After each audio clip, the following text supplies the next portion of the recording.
Guys எல்லாருக்கும் வணக்கம். Welcome back to Pooja's world. இன்னைக்கு சூப்பர் அண்ட் டேஸ்டியான ஒரு பஞ்சாபி ஸ்டைல் குசின் தான் பார்க்க போகிறோம். சோலே மசாலா, சனா மசாலான்னு சொல்லுவோம் நம்ம. அது வந்து எப்படி செய்யணும்னு பார்க்கலாம். இதுக்கு வந்து பார்த்திங்கன்னா ஒரு கருப்பு மூக்கட்டில் நான் ஒரு 6 மணி நேரம் டு 7 மணி நேரம் போல் ஊற வச்சுருக்கேன். அதை குக்கரில் வந்து ஆட் பண்ணிக்கலாம் தண்ணியோடு சேர்த்து. அதுக்கப்புறமா இதோட மெயினான இன்க்ரீடியண்ட் வந்து டீ தூள். இந்த டீ தூள் வந்து பார்த்திங்கன்னா நம்ம நல்லா க்ளீன் டவலில் வந்து ஒரு ஒயிட் டவல் இல்லைனா மஸ்லின் கிளாத் எடுத்துக்கோங்க. அதில் வந்து ஒரு அரை டீஸ்பூன் மாதிரி அளவுக்கு நான் ஆட் பண்ணிவிட்டு அதை வந்து ஒரு மூட்டை மாதிரி கட்டி வச்சுக்கிறேன். நீங்கள் ஆட் பண்ணுறதுக்கு முன்னாடி அந்த அந்த டவலில் வந்து லைட்டாக ஈரம் பண்ணிக்கோங்க. ஆட் பண்ணிட்டு இந்த மாதிரி ஒரு சின்ன துண்டு வச்சு ஒரு மூட்டை மாதிரி நான் கட்டி வச்சுக்கிறேன். இது எதுக்கு பண்ணுறோன்னா இந்த டீ தூள் ஃப்ளேவர் வந்து அந்த மசாலாவில் வந்து நல்லா இறங்கியிருக்கும். லைட்டாக ஒரு சின்ன கசப்பு வரும். ஆனால் நம்ம செஞ்சு முடிக்கும்போது அந்த கசப்பு தெரியாது. ஃப்ளேவர் வந்து நல்லாவே உங்களுக்கு வந்து சாப்பிடும்போது தெரியும். நீங்கள் இந்த மாதிரி ட்ரை பண்ணுங்கள். இதை ஒரு மூட்டை மாதிரி கட்டி நான் வந்து மூக்கடலை வந்து வேக வைக்கிறவள அது கூடவே போட்டு நான் வந்து வேக வச்சுக்கிறேன். கூடவே கொஞ்சமாக பார்த்திங்கன்னா உப்பு சேர்த்துக்கிறேன். அந்த மூக்கடலைக்காக உப்பு சேர்த்து விசில் வச்சு நான் வந்து மீடியம் ஃப்ளேமில் ஒரு 6 விசில் போல் வச்சு எடுத்துக்கிறேன். அதுக்கப்புறம் பார்த்திங்கன்னா நான் வேறு ஒரு பாத்திரம் எடுத்துக்கிறேன். அதில் வந்து ஒரு 3 டேபிள் ஸ்பூன் வந்து எண்ணெய் விட்டுக்கிறேன். நீங்கள் அப்படி இல்லைன்னா கடுகு எண்ணெய் கூட யூஸ் பண்ணலாம். எனக்கு அந்த கடுகு எண்ணெய் ஃப்ளேவர் மோஸ்ட்லி சவுத் இண்டியன்ஸ்க்கும் நமக்கு வந்து அவ்வளோவா பிடிக்காது. அது எனக்கு பிடிக்காது. பிடிச்சிருந்தா நீங்கள் வந்து ஆட் பண்ணிக்கலாம். அதனால் நார்மல் நம்ம குக்கிங் ஆயிலை நான் வந்து ஆட் பண்ணிக்கிறேன். கடுகு எண்ணெய் யூஸ் பண்ணிங்கன்னா இன்னும் ஆத்தென்டிக்கான பஞ்சாபி ஃப்ளேவர் வந்து உங்களுக்கு கிடைக்கும்.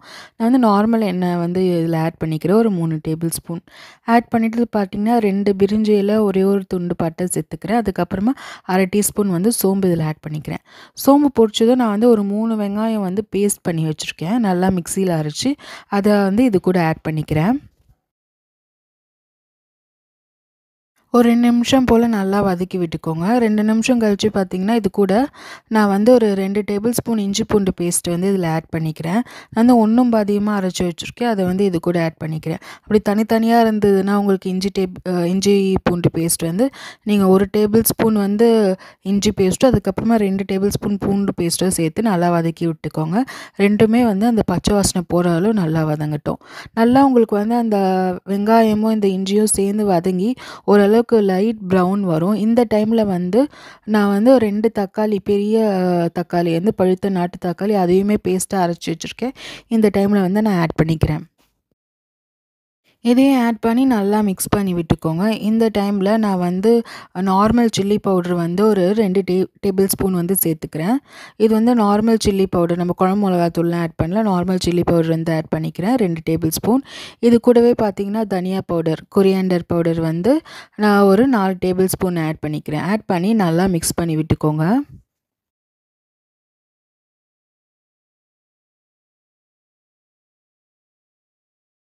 இது வந்து பார்த்திங்கன்னா இந்த மசாலாலாம் வந்து பச்சை வாசனை போகிற அளவுக்கு நம்ம வந்து கொதிக்க விடணும். அதனால் நல்லா மிக்ஸ் பண்ணி விட்டுக்கோங்க. எந்த லம்ஸும் இல்லாமல் நல்லா மிக்ஸ் பண்ணி விட்டுக்கோங்க. இதுக்கு வந்து கொதிக்க விட்டுறதுக்காக நான் தண்ணி வந்து என்ன ஆட் பண்ண போகிறேன்னா, நம்ம ஆல்ரெடி வேக வச்சுருக்கோம்ல மூக்கடலை தண்ணி, அதுதான் நான் வந்து இதில் விட்டு ஆட் பண்ண போகிறேன்.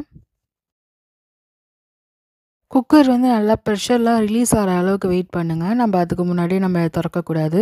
இந்த கலர் பார்த்திங்கன்னா நல்லா ஆத்தென்டிக்கான ஒரு கலர் வந்திருக்கு. நம்ம பஞ்சாபி ஸ்டைல் அந்த டீ தூள் போட்டதுனால அந்த ப்ரௌன் கலரில் நமக்கு வந்து வந்திருக்கு. அந்த தண்ணி தான் நான் வந்து இதில் ஆட் பண்ணிக்க போகிறேன். இந்த மசாலா வந்து பச்சை வாசனை போகிறதுக்காக. நீங்கள் கொதிக்க விடும்போது என்ன பண்ணுறீங்கன்னா, அந்த மூக்கடலையும் நம்ம இதில் கூடவே ஆட் பண்ணிப்போம். உப்பு வந்து கொஞ்சம் பார்த்து ஆட் பண்ணிக்கோங்க. நம்ம ஆல்ரெடி மூக்கடலை வேகிறதுக்காக அதிலே வந்து உப்பு சேர்த்து ஆட் பண்ணியிருக்கோம். இந்த மசாலாவுக்கு தேவையான உப்பு மட்டும் நீங்கள் வந்து ஆட் பண்ணிக்கோங்க. நான் வந்து ஆல்ரெடி அந்த வேக வைக்கிறதுலே கொஞ்சம் உப்பு அதிகமாக இருந்ததுனால நான் இதில் வந்து ஆட் பண்ணல. நீங்கள் வந்து லாஸ்ட்டாக கொதிக்கும்போது நம்ம உப்பு அட்ஜஸ்ட் பண்ணுறதா இருந்தால் நீங்கள் அட்ஜஸ்ட் பண்ணிக்கலாம். இந்த டைமில் நீங்கள் உப்பை கூட ஆட் பண்ணி நல்லா மிக்ஸ் பண்ணி விட்டுக்கோங்க. நான் வந்து எல்லா சன்னாவையும் இது கூட சேர்த்து நல்லா மிக்ஸ் பண்ணி விடுறேன். ரெண்டுமே சேர்ந்து நல்லா கொதிக்கட்டும். நல்லா பச்சை வாசனை போகிற அளவுக்கு கொதித்து வரட்டும். இந்த டைமில் நீங்கள் கரம் மசாலா ஆட் பண்ணுறதா வந்து ஆட் பண்ணிக்கலாம். நான் வந்து ஆட் பண்ணல. இப்படி சப்போஸ் நீங்கள் ஆட் பண்ணுறதுன்னா ஒரு 1/2 டேபிள் ஸ்பூன் வந்து கரம் மசாலா ஆட் பண்ணி நல்லா கொதிக்க விடுங்க. உங்களோட திக்னஸ்க்கு ஏற்ற மாதிரி நல்லா கொதிக்க விடுங்க. நம்ம எப்படி இது வந்து கண்டுபிடிக்கணும்னு பார்த்தீங்கன்னா, நம்ம ஊற்றின எண்ணெய்லாம் பிரிஞ்சு வரும். அந்த டைமில் வந்து இந்த டிஷ் வந்து ரெடி ஆயிடுச்சுன்னு அர்த்தம். சூப்பராக ரெடி ஆயிடுச்சு. நல்லா சப்பாத்திக்கு தான் நாங்கள் அன்றைக்கி சாப்பிட்டு வேறு லெவல் காம்பினேஷனாக இருந்தது. கண்டிப்பாக ட்ரை பண்ணுங்கள். ஃபைனலாக கொத்தமல்லி தூவி இறக்கிட்டிங்கன்னா சூப்பரான பஞ்சாபி ஸ்டைல் சோலே மசாலா வந்து ரெடி ஆயிடுச்சு. நம்ம ஒரு சன்னா மசாலா. இந்த டிஷ் கண்டிப்பாக உங்களுக்கு பிடிச்சிருக்கும். பிடிச்சிருந்தா சப்ஸ்கிரைப் பண்ணி சப்போர்ட் பண்ணுங்கள்.